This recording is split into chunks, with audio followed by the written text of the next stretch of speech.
Knee replacement surgery टाळायची असेल तर हे साईन इग्नोर करू नका. गुडघ्यातून सतत कटकट आवाज येणे, बसताना, उठताना किंवा प्रवासानंतर गुडघे दुखणे ही सगळी गुडघेदुखीची सुरुवातीची लक्षणे असू शकतात.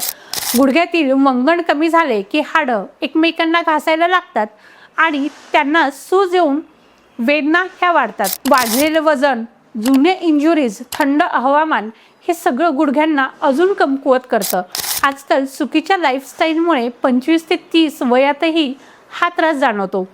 परंतु यावर आपण रुग्णाची प्रकृती बघून आयुर्वेदिक औषधी तसेच पंचकर्मामध्ये जाणूबस्ती, विद्धकर्म, अग्निकर्म यामुळे सांध्यांची ताकद वाढते आणि झालेली झीज ही भरून निघते.